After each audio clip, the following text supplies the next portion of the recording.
Hi guys. So again welcome you all on this very own station of Indian legal history and the best tree of Indian legal history. And in today's video we will discuss the Indian Council Act 1909 or more commonly known as Morley-Minto reforms.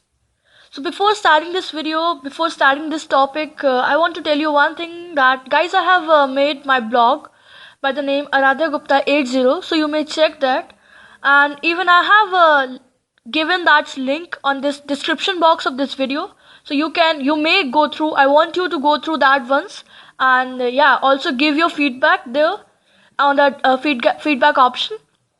So let's start this topic. Background.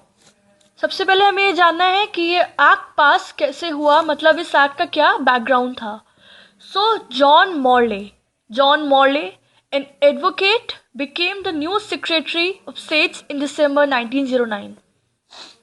हमने अपनी एक last video में बोला था कि we have to think that ये जो हम लोग डिस्कस कर रहे हैं सारे टॉपिक्स इस लीगल हिस्ट्री की सीरीज में, वी हैव टू थिंक कि there is some hero or it's a kind of an episode of a movie, right? So इसका भी हीरो है, इस एक्ट का हीरो है जॉन मॉर्ले एंड मिंटो. ठीक है, लॉर्ड मिंटो. दो इसके हीरोज हैं, जैसे शोले में थे ना जय Veeru, the same kind. They both work together and उनके कंट्रीब्यूशन से ही ये एक्ट इनेक्ट किया जाता है. तो John Morley and Lord Minto. अब जानते हैं ये लोग कौन थे. So John Morley, an advocate, became the new Secretary of States in December 1905. John Morley, he was an advocate of reforms और उनको हमारे इंडिया का न्यू सेक्रेटरी बना दिया गया था. कब? दिसंबर 1905 में. ठीक है. John Morley believed that some constitutional reforms were immediately needed to suppress the rising tide of nationalism and anti-British feelings in India. Morley को लगा कि हमारे इंडिया के एडमिनिस्ट्रेशन के अंदर या हमारे इंडिया के सिस्टम के अंदर कुछ रिफॉर्म्स होने चाहिए, कुछ कॉन्स्टिट्यूशनल रिफॉर्म्स होने चाहिए. क्यों?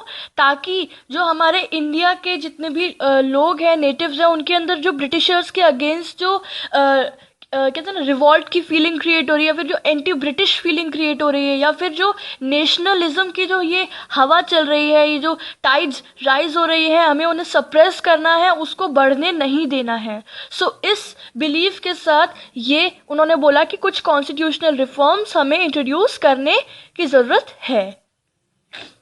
He took up this matter with the viceroy. उस वक्त हमारे इंडिया के वाइसरॉय थे लॉर्ड मिंटो. भी बोला ना कि दो हीरो थे, जॉन मॉर्ले और मिंटो. तो ये मिंटो दूसरे हैं, तो ही वॉज द वाइसरॉय.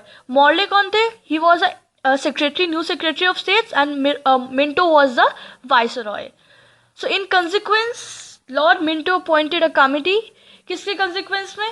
कि मॉर्ले ने सब चीज़ें देखने के बाद मिंटो के पास गए. उन्होंने बोला कि कुछ हमें इनिशिएट्स करने चाहिए, मॉडरेट रिफॉर्म्स क्रिएट करने के लिए हमारी गवर्नमेंट की, इंडिया की गवर्नमेंट के लिए. तो उसके कंसिक्वेंस में मिंटो ने एक कमिटी बिठाई थी. अभी हम उस कमिटी के बारे में भी डिटेलिकली रीड करेंगे. एक कमिटी बिठाई गई थी एग्जीक्यूटिव काउंसिल की, जिसके हेड थे या जिसके चेयरमैन कौन थे? It's chairman was sir A.T. Arundale. Do remember, ठीक है, ये चीज़ याद रखने की है. So Lord Minto appointed a committee whose chairman was Sir A.T. Arundel. और ये कमिटी जो इस्टेब्लिश कब हुई थी? दैट वाज इस्टेब्लिश इन अगस्त 1906. ठीक है. अब हम देखते हैं कि ये जो कमिटी बनाई गई थी, इस कमिटी में क्या था. So that committee was known as Arundale committee. Do remember Arundale committee. तो आप देखते हैं कि इस अरुंडल कमिटी का क्या रिपोर्ट निकला. So the Arundale committee submitted its report in October 1906.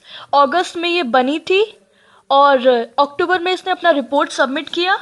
Governor general in council GG&C discussed the proposals and sent them to the Secretary of State in March 1907.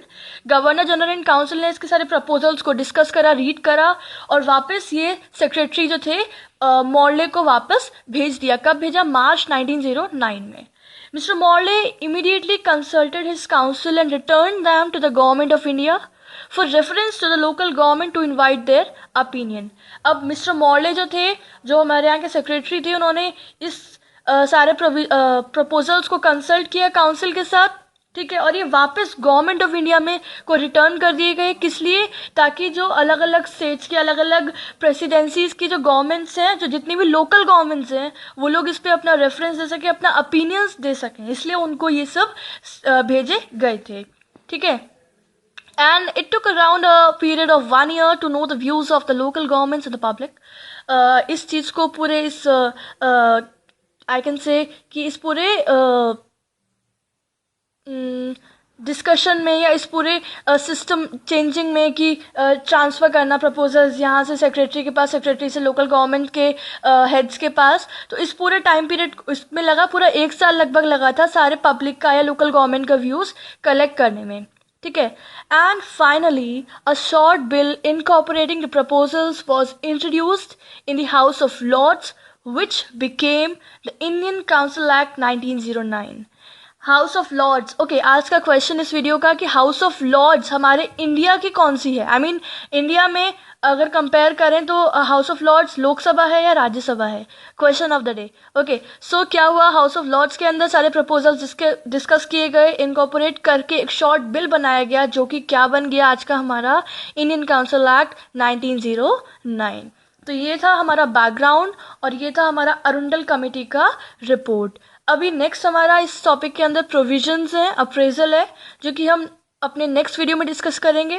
Because I want that हम लोग अगर short करके short clips में इसे discuss करें या इसको grab करने की कोशिश करें तो ज़्यादा अच्छे से आएगा। So be tune with the channel. Thank you so much.